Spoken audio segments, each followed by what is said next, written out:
urakira. Umugabo wa mbere wari waramuvuyeho kumwe nawe, no kuvuga ngo umwami Imana yankijije wa mugabo wa mbere ari we ndi kumwe nawe aho ngaho nyine mugambazi aho bitaga imurambi.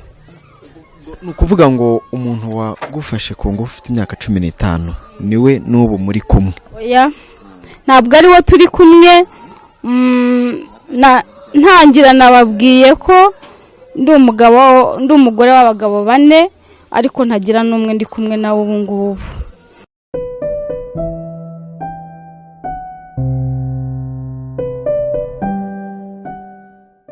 Mwongeye kwirirwa inshuti bakunzi b'iyobokamana TV, nkuko mubimenyereye dutangira buri wese icyo ukora aho uherereye hose tukwifuriza amahoro n'imigisha bitangwa n'umwami wacu Yesu Kristo. Uyu munsi iyobokamana TV twerekeje i Rwamagana aho bita Inkunga.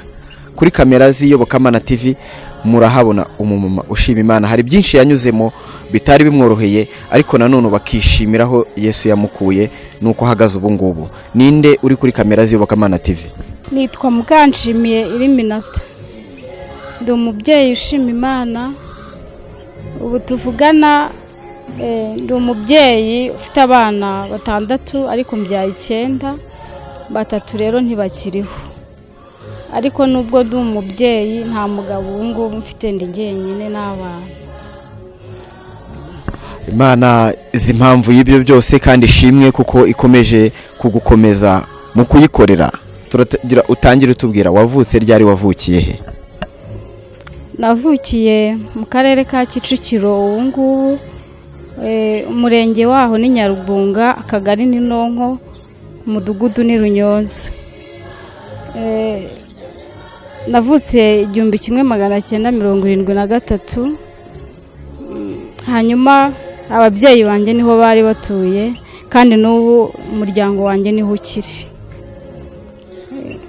Mwabyumva rero tugiye kuganira, adusobanuriye aho yavukiye n'igihe yavukiye. Noneho rero yavukanye n'abana bangahe, yakuze ate, mu kwiga se yarize? Dutangirira ubwo buzima noneho bwo mu bwana bwawe ugenda ukura byari bimeze bite? Navukanye n'abana 11, ngewe nkaba ndi umwana wa 4 mu bana twavukanye, ariko ubu ngubu hariho abana 6. Papa yitwaga Gakwandinyazi, mama kitwa Nzamukosha Josephine, bakaba batuye nyine mu murenge wa Nyarugunga. Hanyuma mu kuvuka kwanjye hari amateka nagiye mpabwa n'ababyeyi. Aya mbere nafashe nuko nkiri umwana ngo narwaye uburwayi bukomeye cyane, banjyana mu bitaro Kanombe.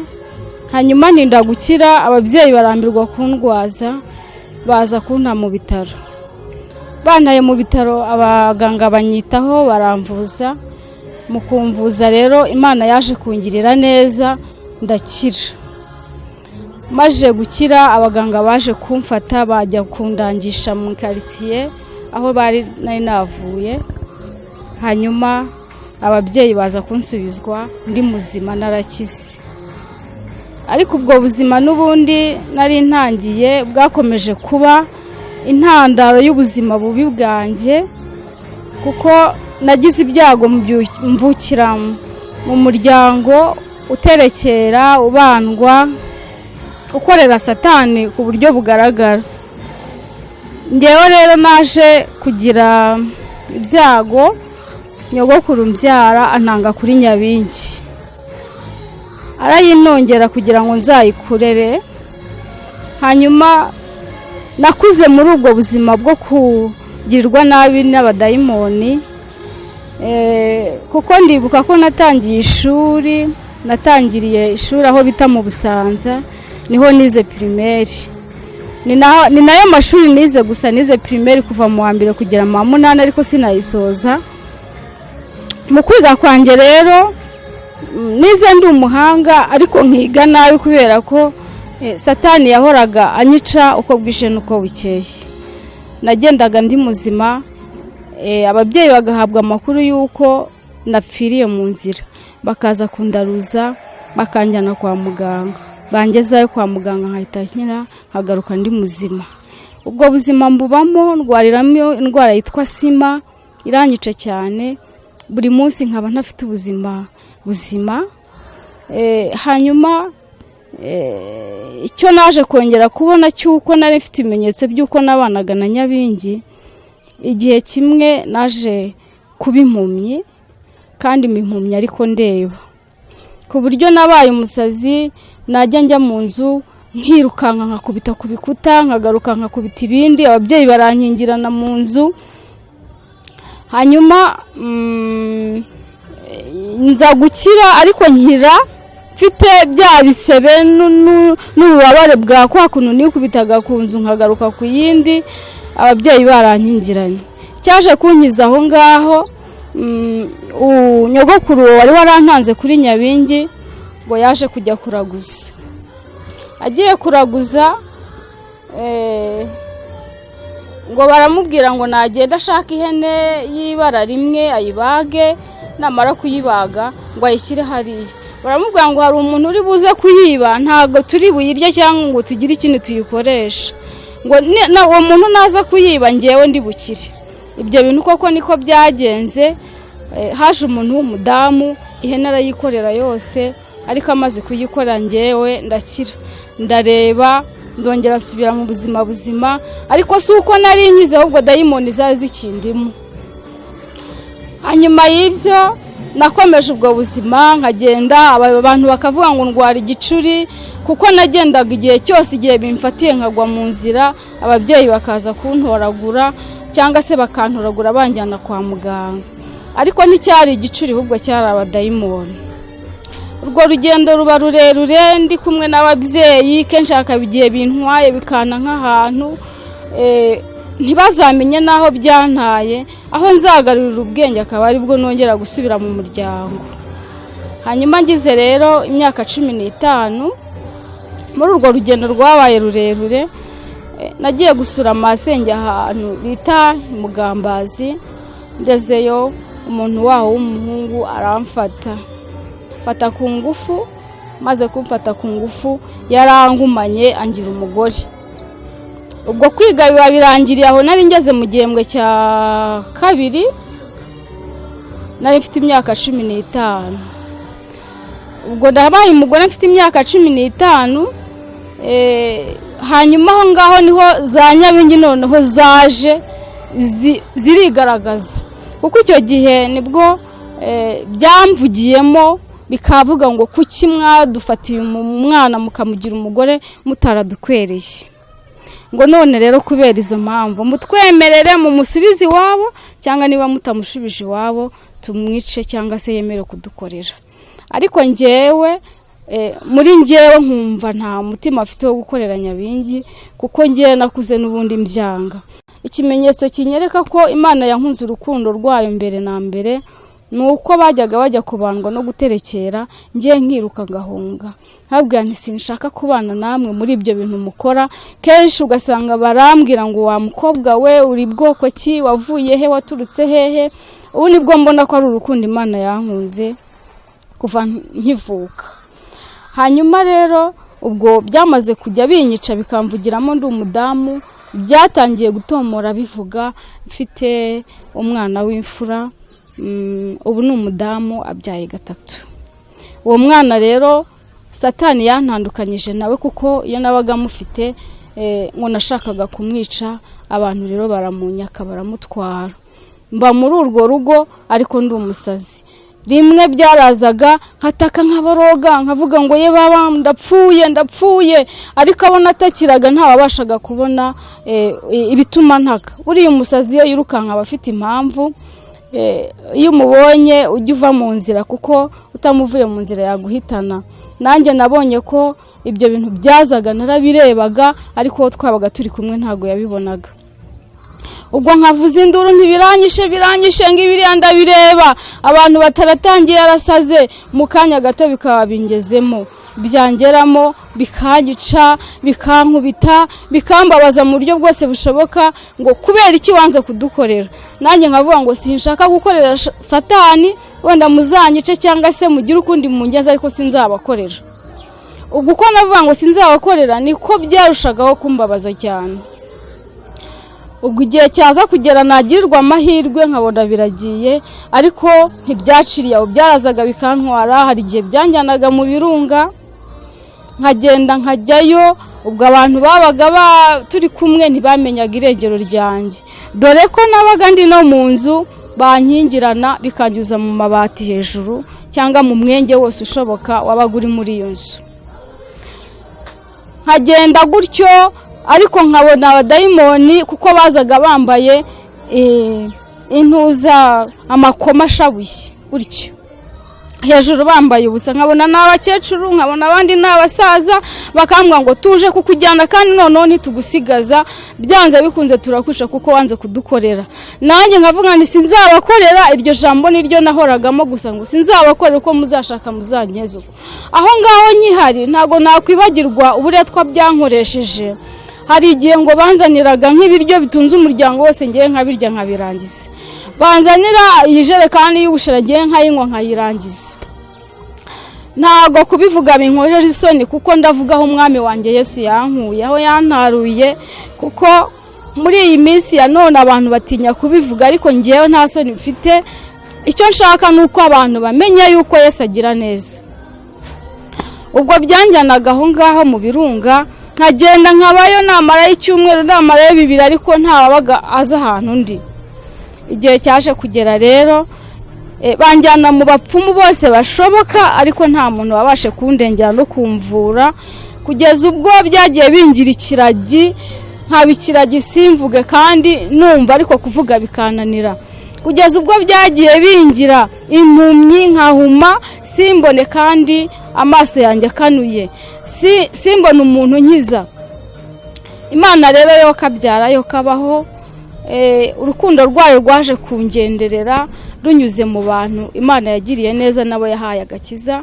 Aho iyo mpageze ndavuga ngo abantu basenga Imana babigira umwuga, kandi umwuga uzakiza benshi, kuko nanjye nakijijwe n'abo Yesu yagiriye neza.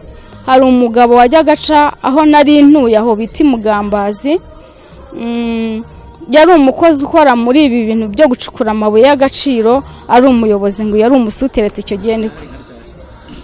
Icyo gihe byari muri 1989 urebye,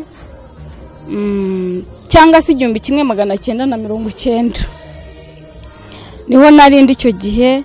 Hanyuma aza kunca, n'ubundi yancagaho buri gihe, ariko nari mbyaye rimwe icyo gihe. Hanyuma umwana wanjye w'imfura yitwa Diane, ubabyaye 3. Hanyuma akajya anyuraho buri gihe, akareba uburyo mbabaye, akareba uburyo abantu baba banshungereye, mbese byamfashe byankubise hasi cyangwa birimo kunkoresha icarubozo. Aza kugira umubabaro n'agahinda. Rero umubabaro n'agahinda wamuteye kugenda kusanya abanyamasengesho, abagira 9. yari muri 9 nawe. Ubu ni umupasiteri, numva inkuru zimbwira ko yabaye revera, ariko icyo gihe yari umuvugabutumwa w'ubushake kandi ari n'umunyamasengesho. Aza kwihererana umutware, aramubwira ati mbese uriya muntu waza kumunsha ukashukira ukamunzanira, nibura tukareba ko umwami Imana yagira icyo amukorera. Ubwo yerekezaga mu nzira zo gusenga, kuko bari baranyiteguye, bari bamaze igihe bansengera, ariko ntarabageramo. Uwo munsi nibwo yabwiye umugabo tuze kumutuzanira, twebwe turashaka kumusengera. Ariko muri uko kunsengera nari maze kuba umusazi pire, kuko nari ntangiye kujya ngenda nkirukanka ntazi yonjya, kubera bya bidayimoni byarazaga bikambwira ngo turashaka ko wirukanka nibura ukarenga nk'imirenge 2.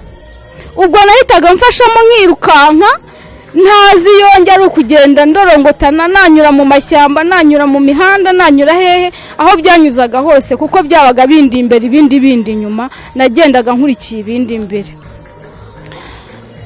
Imana yantabaye ngeze kugupfa, kuko nari ngeze hahandi ntabasha kwikarabya, nari ngeze hahandi mbese ndi umusazi weruye, umeze nk'umusazi nyine. Hanyuma wa muntu rero aza kubwira umutware, ntararenga aho ngaho, urumva ko nari naragiye ahantu hose havuri, kandi satani akomeje guhisha uburwayi ndwaye. Abantu bose byari byarabashobeye bavuga bati si umuntu ni ukubera iki bimeze gute, se byavuye hehe, byagenze gute, ariko umwami Imana yarabizi. Uwo muntu w'Imana aza kunsaba, banjyana mu cyumba aho basengeraga, bari abantu 9 bangejejemo rero batangira gusenga. Umugabo baramubwira bati rero igendere usanga umwana, umuntu wacu mudusigire tuzamukugarurira ari muzima. Haleluya, izo ni imbaraga z'Imana, kuko atari imbaraga z'Imana ntago nari kuva aho ngaho. Abantu bagira ibyiringiro bumva ko ngiyewe nakira kandi nkijwe no gusenga. Hanyuma baransengeye, umunsi wa 2 ugeze abadayimoni batangira kurondora ba bantu bari barimo kunsengera.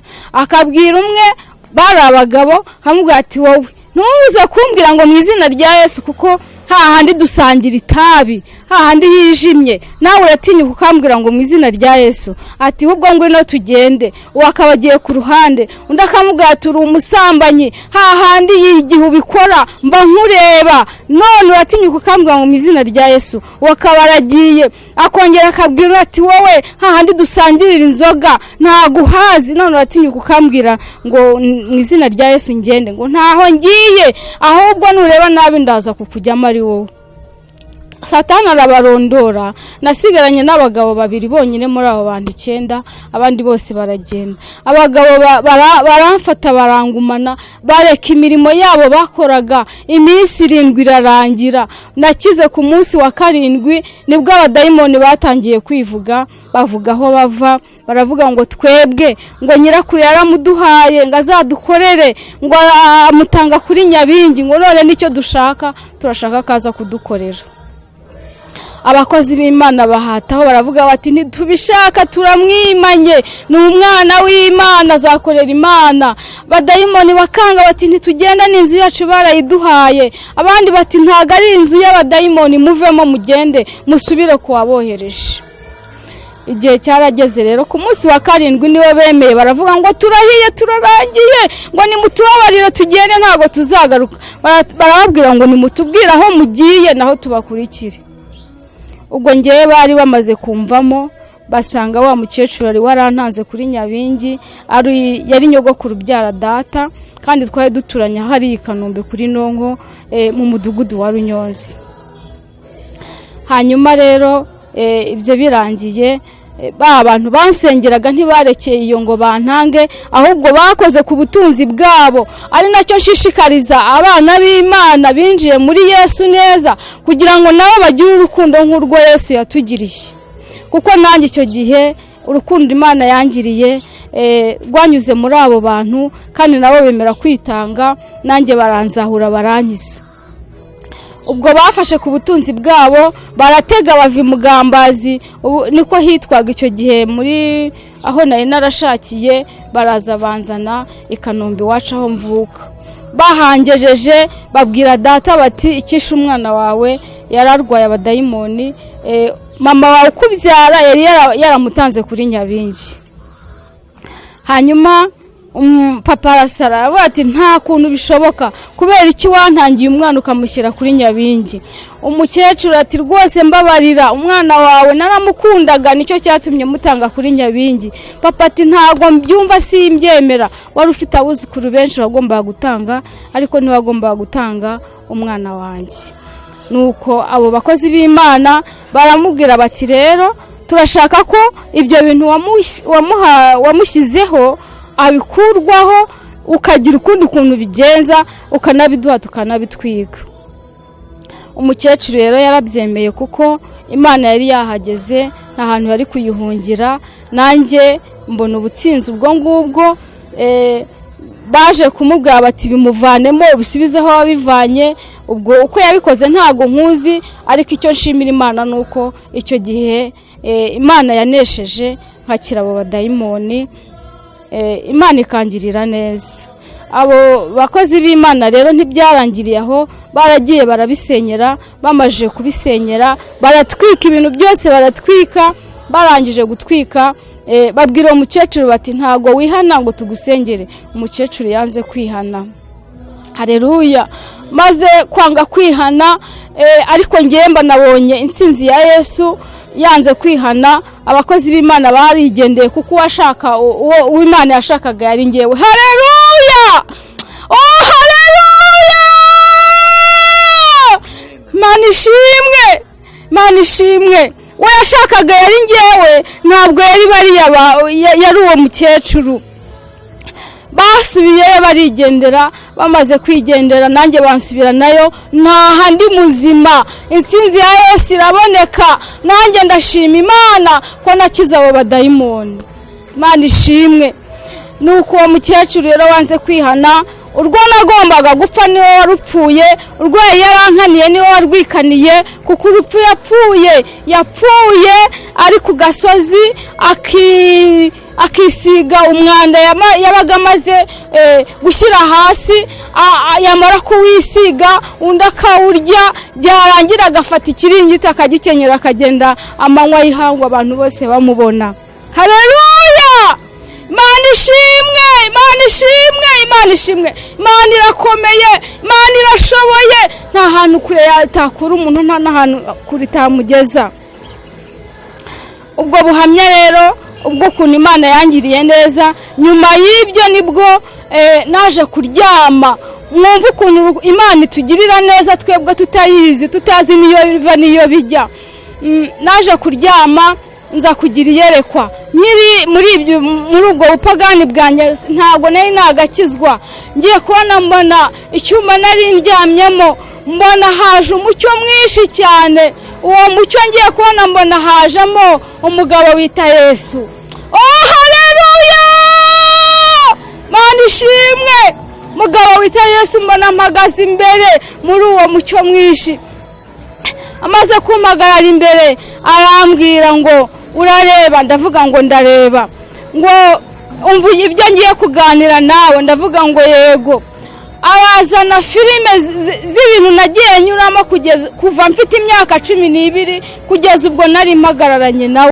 Arambwira ngo hahandi wabaga wituye urimo kubira ifuro, ngo burya ninjye wahakuvanye. Arongera arambwira ngo hahandi abadayimoni bari barimo bakwica, ngo ninjye wabaga ndi kumwe nawe, ninjye wagukijije. Ngo hahandi arambwira ngo hahandi wabaguri ababyeyi bataza ahantu uri, ngo burya ninjye wahakuvanye. Arakomeza arambwira urugendo rurerure nari maze kugenda, imibabaro yanjye yose arayimbwira. Maze kuyimbwira ngo ninjyewe wakurengeye, ninjye wabanye nawe. Ngo none icyo nje kugusaba, icyo nje kukubwira, ngo nkurikira, ngo ndi umwami wawe. Haleluya. Yesu ashimwe, Yesu ahimbazwe, Yesu ashyirwe hejuru, Yesu apfukamirwe, Yesu aririmbirwe ibihe n'ibihe. Imana ihabwa icyubahiro, yarakoze kudutekerezaho. Rukundo rwayo rukatuzahura, rukatuvana mu bibabaro yo mu isi, rukatwerekeza mu rurembo Siyoni. Amaze kumbwira ibyo ngibyo, arambwira ngo ninjyewe wagupfiriye, ngo nkurikira. Yesu yahise yigendera. Amaze kugenda sigara muri iryo shuri ryo kwibaza, umuntu umbwiye mukurikire akaba ahise yigenda, ndamukurikira mu buhe buryo? Ariko ako kanya sinahise mukurikira, nahise nikomereza mu byanjye, ariko gukira ko nari naramaze gukira. Ababyeyi batabigizemo uruhare, imiryango itabigizemo uruhare, ubutunzi butabigizemo uruhare, kuko nta kintu na kimwe cyagombaga kunkiza usibye Yesu wenyine wakoze imirimo n'ibitangaza. Ibyo rero birangiye, nakomeje urugendo. Ubwo mba ndi umugore n'ubundi, maze gukira abo badayimoni, naje kubyara undi mwana wa kabiri. Umwana wa kabiri maze kumubyara, tutari kwajya kure, Imana ishimwe yakoze igitangaza, urakira. Umugabo wa mbere wari waramuvuyeho, umwe nawe. No kuvuga ngo umwami Imana yankijije wa mugabo wa mbere ari we ndi kumwe nawe aho ngaho nyine Mugambazi, aho bitaga Imurambi. ni ukuvuga ngo umuntu wagufashe ku ngufu ufite imyaka 15 niwe n'ubu muri kumwe? Oya, ntabwo ari we turi kumwe. Ntangira nababwiye ko ndi umugore w'abagabo 4 ariko ntagira n'umwe ndi kumwe nawe ubu ngubu. Uwo nguwo intambara yaje kuba 94 niwo twari tukiri kumwe, hanyuma yaje gupfa muri iyo ntambara. Turahunga tujya ibyumba aho bita irutare, tuvuyeyo tugaruka aho nari ntuye aho Mugambazi, ariko mu gahe gatoya cyane mama aza kuntwara, arambwira ati mwana wanjye ngwino tugende, aha hantu nta kintu hamara, kubera ko icyo gihe abantu bari bamaze gusa n'abagira icyuho mu miryango. Data nawe yari amaze gupfa n'abandi twavukanaga, arambwira ati nsigaranye abana batoya ngwino ufashe tubarere. Nari narakize ariko ntarakira Yesu nk'umwami n'umukiza, nkizerera mu isi nta fatiro nta shyikizo mfite. Icyo gihe nasengeraga mu idini risanzwe umuntu wese avuka ari hasengera, kubera yuko niho nari narerekeje. Hanyuma rero naje kuva i Mugambazi ngaruka i Kanombe iwacu ku ivuko, niho nakomereje ubundi buzima busa nk'aho ari igice cya kabiri cy'ubuhamya ngiye kongera kwinjiramo. Kwa mama nahazanye ubwo abana 2 b'abakobwa, hanyuma ubwo mbashyira mu bandi ba mama umbyara nyine nari nsanze ari bo barumuna banjye. Nabaye umuretwa w'urwo rugo kubera yuko abo bana nababyaranye na wa mugabo wafashe mfite imyaka 15. Twabyaranye abana 2, abo bana 2 nibo natahanye iwacu. Nyirashyika rero ubwo sinari nagakizwa n'ubundi nari nkiri muri bwa butayu, ubwo butayu ndabumazemo igihe kinini. Hanyuma icyo gihe ntarakizwa, nari umuntu ukunda guceceka cyane kubera imibabaro n'agahinda nagiye mpura nayo. Kubona nasetse cyangwa mvuga ntago byashobokaga. Nkihashyika rero n'ubundi nakomeje kuba muri ubwo buzima bw'ubwigunge, ariko umutima wanjye ukajya umbwira ngo mbabare ngire nte ndirire ndinyumva ko nakaririye mbona ari ugiye. Icyo gihe nabaga mbivuga nerekeza ku mubyeyi wanjye Data, kuko Data niwe wankundaga cyane. Urumva ko nagarutse iwacu amaze gupfa mu ntambara nawe, noneho nsanga mama nawe mbona ntanyishimiye, mbona ntanyakiriye nk'umubyeyi, ahubwo anjyanye mu buretwa bw'imirimo mibi yashakaga kunkoresha. Ninjye wabaye nkaho mbaye umugore mba n'umugabo muri urwo rugo. Imirimo yose y'imvune ninjye wayikoraga, imirimo yose igayitse ninjye wayikoraga. Mbese habaga hakomeye hagomba kujya umuntu w'umugabo ninjye wahajyaga. Hanyuma rero ubwo buzima naje kubwakira, mbwakiriye nabubayemo kuva muri 95 intambara irangiye. Naje kubukurwamo n'ubundi, urebye ni nko mu 2000, kuko nibwo natandukanye n'umubyeyi wanjye bigaragara nkatangira kugenda.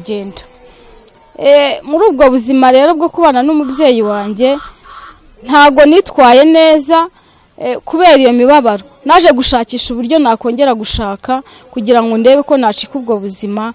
Mbashakanye n'umugabo, umugabo nawe arambwira ati nta kibazo tuzabana, nyemerera kubana nanjye mfite abo bana banjye uko ari 2. Mageze yahise antera inda y'umwana wa 3. Ubu ni umukobwa mukuru, arangije segonderi, yavutse muri 1997 nibwo uwo mwana namubyaye. Hanyuma uwo mugabo yamaze kuntera inda njyana mu nzu y'inkodeshanyo. Amaze kuntera inda ana muri yanzu, twari Kanombe n'ubundi aho inyarugunga. Yantaye muri yanzu, amaze kunta muri yanzu n'ubundi ngaruka iwacu. Noneho ngaruka nagiye mfite abana 2, ngaruka mfite arindi ya 3. mageze noneho mama aranyanga arambwira ati nisimamye kurera bari abana babiri none uzanye indi nda ya gatatu singushaka uhita ufata inzira utwawe twose ugende. kandi ubwo yabimbwiraga nta kintu na kimwe mfite, ubuzima bwanjye bwari busa naho bukubiye ku mubyeyi wanjye kuko naje mfite babana, nta gikoresho nazanye, nta mwenda, nta kintu cyamfashaga nari mfite. nkavuga ni se aranyirukana ngende, nimara kugenda nzabaho ne bizagenda gute? Icyo gihe intambara irangiye ahantu hose hasaga n'ahari ubutayu, wabonaga n'umuntu wakakugiriye impuhwe ukabona ntaza kugiriye kuko nawe yabaga asa n'uwahahamutse, nta muntu witaga ku wundi. rero ubwo mama nibwo yahise anyirukana arambwira ati singushaka mu rugo rwanjye, niba utaraje ngo umfashe turere aba bana ukabushyizemo kubyara hitugenda ujyane n'utwo tubwa twawe. bana banjye yarambwiraga ngo nutubwa cyangwa nutubwana. noneho mwihambiraho nk'umubyeyi wanjye ndavuga ngo se ndakuvaho nge hehe kandi ubona ko ari wowe wanzanye ari nawe wankuye mu rugo rwanjye, ndakuvaho nge hehe? ariko abo ndimo nganira nabo bibuke yuko nari muri rwa rukundo rw'Imana. ubwo Yesu yambwiraga ngo ibuka cyagihe ubwo byari bimeze gutya ninjye hakuvanye, ibuka cyagihe. ariko natinze kwitaba umuhamagaro w'Imana, ubwo nari nkiri muri rwa rugendo rw'imibabaro, Imana iri kunshakisha ariko naranze kwitaba umuhamagaro w'Imana. mama ndamubwira nti ndakuvaho nge hehe kureba ari wowe ubuzima bwanjye bukubiyeho, ndajya hehe? mama akambwira ati singushaka, wasubira umugabo wawe utasubirayo ibyo ntibindeba, ariko icyo nshaka nukumvira mu rugo. atahana narahashatse ntago uza kunzungura kandi mpari. nanjye rero ndavuga naho kugira ngo mpangane n'umubyeyi reka nemere ngende. natangiye kugenda mfite abo bana babiri, mfite n'iyo nda ya gatatu. ariko nkagenda nkongera nkagaruka, nkagenda nkongera nkagaruka kuko aho najyaga hari ntaho, ari ukwirwa mbungera n'ababana mvuga ngo mbabare ngirente ndirire ndunyumva ko nagatakiye wowe nakabwiye ari bunyanze. iyo ndirimbo niyo yamporagamo buri gihe, ariko nka buri gisubizo cy'iyo ndirimbo yanjye. naje kubyara rero wa mwana wa gatatu w'umukobwa, mama arambwira ati ntuzagire ikintu mbaza, ntuzagire ikintu mbese mu buzima uzankeneraho kuko uwo mwana simushaka, nawe ubwo singushaka nabo simbashaka. nanjye rero ndavuga ngo ubwo mama anteye twatse nyihakanye, reka ngerageze nshaka uburyo nanjye nazirwanaho. natangiye gukora uturaka, n'ubundi narabikoraga amafaranga nkayamuzanira akayajera, ariko icyo gihe natangiye kwiga uburyo bwo kugira ngo nanjye nizigamire kugira ngo nzabone uko mbyara mfite ikigoma cyo gufatiramo umwana n'ibindi byandengera. igihe cyo kubyara cyarageze, nagiye kubyarira aho bita Indera ku gasantere dusante gahari. mama arambwira ati niba ugiye kubyara ugenda ubyara ariko ntunzire mu rugo n'urwo ruhinja rwawe ndetse n'abandi uzagaruka bajyana. ngiye nafashe agakapu k'utuntu nari mfite ndagenda nirirwayo umunsi wose, nza kubyara nijoro. nabwo urukundo rw'Imana rurankurikirana kuko aho narindi nta muntu wari kundengera usibye abaganga. igihe cyo kubyara kigeze, nabwo abaganga wari warayizamu arambwira ati ndabona uzabyara n'ejo bundi, ariko njye numvaga ko ibise biri hafi. buriya rero iyo umuntu ababaye afite intimba ntagaragaza umubabaro umuriho, arifata kubera yuko ubona nta muntu wakugirira impuhwe. hanyuma rero nanjye nanga kumwira ko mbabaye. ku babyeyi barabyumva cyane, iyo umuntu ari hafi kubyara ibise biba byisukiranye cyane, mbese utabasha kwifata. ariko icyo gihe njye narifashe kubera ko nabonaga umuganga nta muntu wafitiye nawe.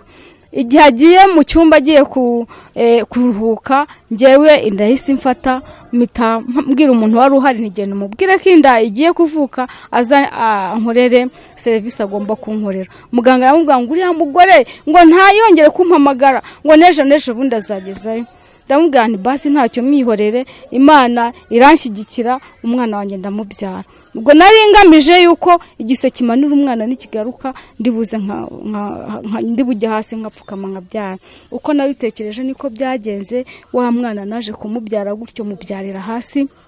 muganga yumva uruhinja rurarize aza yirukanka ati wa mugore we kubera iki ndamubwira nagutumyeho wanga kunyitaba none rero nuko bigenze ariko arambwira ati mbabarire ntuze kubivuga uko ubivuze baza kungirira nabi nanjye ndamusezeranye ntabwo ndi bibuvuge ubwo muganga yakoze ibyo agomba gukora hanyuma uruhinja rwanjye turaryamana ariko turyamana mvuga ngo ejo nzataha hehe bizagenda gute ko ndi kumuhana no kudataha mu rugo iwacu bwarakeye urumva nta wangemuriye nta muntu wagize ikindi kintu ankorera gusa nari najyanye udufaranga dukeya bukeye mu gitondo ndagenda ngura agacyayi n'umugati nibyo byampembuye maje kubyara muri urwo rugendo rero naje kugaruka imuhira nzanye uruhinja mama nibwo noneho yatomoye neza arambwira ati ndakweruriye singushaka mu rugo hita ufata imbwa zawe utubwana twawe ugende ntago ngushaka ubwo natangiye urugendo rwo kujya ngenda ndara mu mashyamba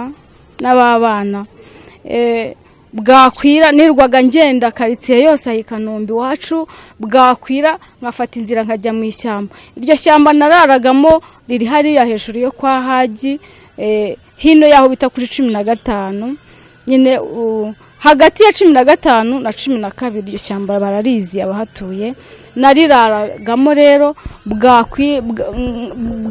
kumanywa nirwaga nzerera bwakwira nkamanuka n'abana banjye nkagenda nkajya kuriraramo ariko nariraragamo ngamije iki mvuga ngo ningira amahirwe ndabona igisimba kize kinjyane nabo bana haleluya ariko ntabwo icyo gisimba nakibonye nta n'umuserebanya numvishe wenda ugira gutya ngo ibyatsi numve bikubagana twaragendaga tukaryama bwacya tugataha muri ya karitsiye tukirwa twongera tuzereramo ubwo mu kuzerera muri iyo karitsiye nabaga mvuga ntiwangirira impuhwe yamutwa kurya cyangwa se yahembura abana banjye umugabo wari wanteye iyo ndera ari muri iyo karitsiye namusanga kandi ati hoshi singushaka nta nubwo uwo mwana ari uwanjye rwose aramwihakana nawe ugingo n'ubu nubwo yapfuye ariko yapfuye aramwihakanya atamwemera ko ari uwe ariko Imana yaramukujije hanyuma muri uko kugenda gutyo nza kubona umubyeyi arambwira ati se wenda wowe wahaze amagara ariko aba bana bafite ejo habo heza nubwo wenda wowe wumva wizinutswe ariko girira aba bana arambwira ati hano mu ikaritsiye hari amazu wagenda ukinjiramo kandi ayo mazu yinjiyemo ntihabura umuntu ukugirira impuhwe akazaguha icyo kurya cyangwa se akagufasha mu bundi buryo yangiriye iyo nama nubwo ntawe nabonye ufasha ariko umwami Imana yarahansanze haleluya haleluya Imana ishimwe urukundo rwawe n'ururerure nta n'uwarurondora ngo rurangize numviye uwo mubyeyi ndavuga ngo nkwiriye gukora nk'uko ambwiye wenda koko nzabona ubutabazi buturutse ku bantu ariko wiringira umwana w'umuntu avumwe ahubwo ugira icyo yiringira Uwiteka wenyine kuko ari wo mutabazi ni we nshuti nziza itajya ibura gutabara abayitabaje ni we ukugaburira ntakuvuge ni we ukambika ntagucyurire ni we ukugirira neza bikaguma ku mutima w'Imana ntibigaragare ku bana b'abantu ariko umwana w'umuntu yabikoze buracya akabikwiza karitsiye Imana ishimwe ko igitwigaragariza mu buryo bwose bufatika yanzu namaze kuyishaka nyibona ari inzu idafite imiryango ari za nzu bagiye babomagura imiryango intambara ikirangira uzi ko inzu nyinshi zabaga zidakinze inzugi barazivanyeho ndagenda nyinjiyemo nakinjiyemo uko n'abana batatu nta kindi mfite ndi bujyanemo ikintu cyandengeye mu kuryama naragiye nshaka imifuka yari yandagaye ku misozi maze kuyishaka ndamanuka ndagenda njya muri Nyandungu hariya mu gishanga harimo amazi atemba ndagenda ndabifura maje kubifura ya mifuka nyicamo ibideyi ibyo bideyi nibyo twisasiraga tukanabyiyorosa muri yanzu bidatinze rero Imana yaje kunshakira ubutabazi mu bumana bwayo yahise inyobora ahantu bita ku mushumba mwiza hari akazi bahaga abantu b'abagore badafite shinge na rugero hanyuma nanjye ngenda muri abo bampa akazi ko guhinga muri icyo gishanga aho niho rero nazanzamukiye yanzara yose nari maranye igihe nawunganaga kuko narahageze mu minsi 15 bampaye umuceri ibiro 25, bampa kawunga ibiro 25, bampa ibishyimbo ibiro 10, bampa amavuta idebe rya usa, icyo gihe niryo batangaga, bampa amasafuriya, amasahane, ibiringiti, amajerekani. Noneho rero mbambaye bose. Haleluya! Mana ishimwe, mbambaye umugore nanjye w'umukire. Ndagenda bya bintu narabigabanyije, ngenda ngurishaho bikeya, hanyuma maje kubigurisha nibwo nabonye kugura umusambi nk'abandi, biringiti byo bari babimpaye sinari nabigurishije. Mbona umusambi wanjye wo kuryamaho, mbona umusambi wo kuryamishaho babana, ya mifuka ibigiye ku ruhande, nanjye mbona ko nkwiriye kuryama heza. Haleluya! Imana ishimwe, gihindura amateka y'umuntu agahinduka. Aho ngaho rero nakomeje gukora, ubwo ibyo kurya biba birabonetse. Nkira aho ngaho mama yaraje arambwira ati mwana wanjye, nanjye ndagukeneye, nkeneye ko wangirira neza, ariko ntabwo nakoze nkawe. Imana yaramfashije, nubwo ntari nagakizwa ariko ngira umutima wa kimuntu, bya bintu nabizana nkamuha, nanjye nkavuga ni nubwo yangiriye nabi ariko yarambyanshyira ku isi. Imana ishimwe. Ubuzima burakomeje ariko akazi kaje guhagarara, n'ubundi nsubira muri bwa buzima nari ndimo bwo kubungera, kuko uwo mukecuru wari warampaye icyo kizu yageze haravuga ati rero ubonye ubuzima, niba ubonye ubuzima ndashaka kujya unyishyura kuko andi mazu yose arakodeshwa. Ndamubwira se nubwo mfite ubuzima ariko mfite ubwo kuntunga n'abana banjye, ariko simfite ubwo gukodesha. Umubyeyi aranga ati woya simbishaka, niba udashaka kumpa amafaranga usoho kugende, kandi anamfatirana nuko akazi kari karangiye. Ndagira ngo mvuge ngo ubuzima bw'umuntu muri uru rugendo tugenda ni ishuri, kandi Imana ikabidushyiramo atari uko itwanga, ahubwo ari ukugira ngo iducunde, ariko ishaka kutubyazamo amavuta. Ubwo umukecuru yaranshwishkurije arambwira ati genda singushaka. Narafashe inzira ndagenda, n'ubundi subira kwa mama wari warangize gutyo. Mageze n'ubundi mama aravuga ati nubwo byagenze kuri ariko singukeneye mu bana banjye, n'ubundi